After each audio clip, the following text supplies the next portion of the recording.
آج کے اس سبق میں ان چیزوں کا بیان ہے کہ جن چیزوں سے انسان کو ذلت ملتی ہے، جن چیزوں سے انسان کو ذلت ملتی ہے ان چیزوں کا بیان ہے۔ بزرگ فرماتے ہیں کہ یہ چار چیزیں ایسی ہیں کہ جو چار چیزوں سے پھل دیتی ہیں، چار چیزوں سے پھل دیتی ہیں۔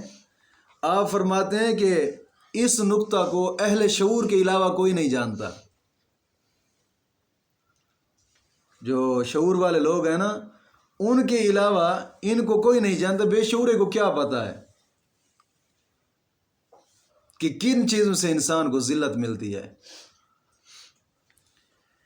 آپ فرما رہے ہیں کہ سب سے پہلی چیز کہ جس چیز سے انسان ذلیل ہوتا ہے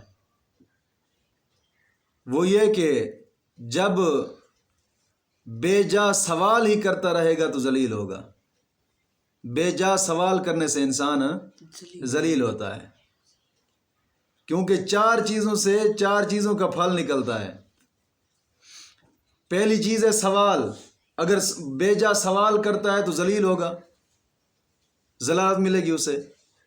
دیکھتے نہیں ہیں کہ جناب جی بے جا سوال کرنا، کوئی چیز جناب جی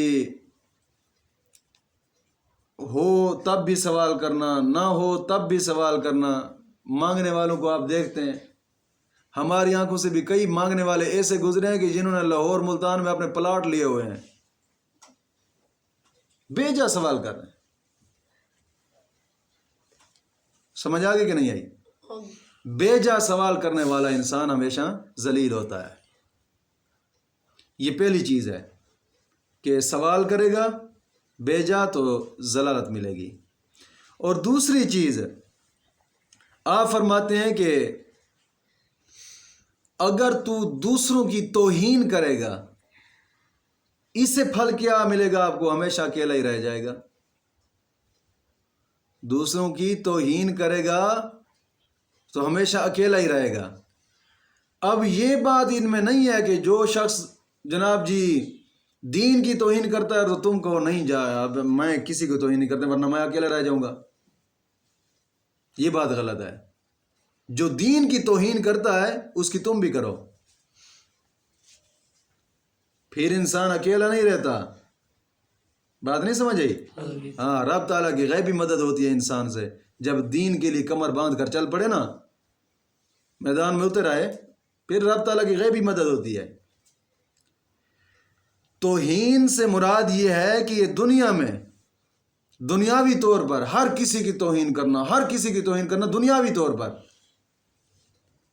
یہ انسان کو ہمیشہ اکیلا چھوڑ دیتی ہے۔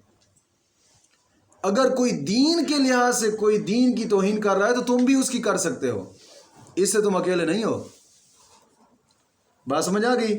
یہاں توہین سے مراد وہ ہے کہ جو دین کی توہین کرتا ہے، تو جو دین کی توہین کرے تم بھی اس کی توہین کرو۔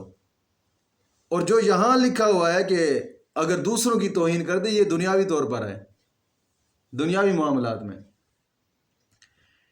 سمجھ آ گئی ہے؟ اگر کسی کی توہین کرے گا تو پھل کیا ملے گا؟ اکیلا بچ جائے گا دنیاوی طور پر۔ سمجھ آ گئی؟ پہلی چیز سوال کرے گا تو ذلیل ہوگا، بے جا سوال کرے گا تو ذلیل ہوگا۔ اگر بے جا توہین کرے گا لوگوں کی تو اکیلا رہ جائے گا۔ اب تیسری چیز یہ ہے کہ جس شخص کی نظر انجام پر نہ ہو کہ جو میں کام کر رہا ہوں اس کا انجام کیا ہوگا، اگر انجام پر اس کی نظر نہیں ہے نا تو پھل اس کو کیا ملے گا؟ شرمندگی۔ بات سمجھ آ گئی؟ ہمیشہ انسان کو کام کرنے سے پہلے اس کے انجام کی طرف سوچنا ضروری ہے کہ میں جو کام کر رہا ہوں اس کا انجام کیا ہوگا۔ بات سمجھ آ گئی کہ نہیں آئی؟ ہاں، یہ تیسری چیز ہے کہ جو کام کرنا اس کے انجام کے بارے میں سوچنا۔ اگر بغیر سوچے سمجھے کوئی ایسا قدم اٹھا دیا، اس کی نظر انجام پر ہی نہیں ہے، تو پھر پھل کیا ملتا ہے؟ شرمندگی۔ سمجھ آ گئی بیٹا کہ نہیں آئی؟ اب چوتھی چیز اس میں یہ ہے کہ دوستوں کے اندر بری عادتیں اپنانا اور بری عادتیں زہر کرنا. بری عادتیں اپنانا اور بری عادتیں دوستوں کے اندر زہر کرنا. نتیجہ کیا نکلتا ہے؟ پھل اسے کیا ملتا ہے؟ دوست ہمیشہ فرار حاصل کر جاتے ہیں، دوست سے ہٹ جاتے ہیں. تو چار چیزیں پھل دیتی ہیں.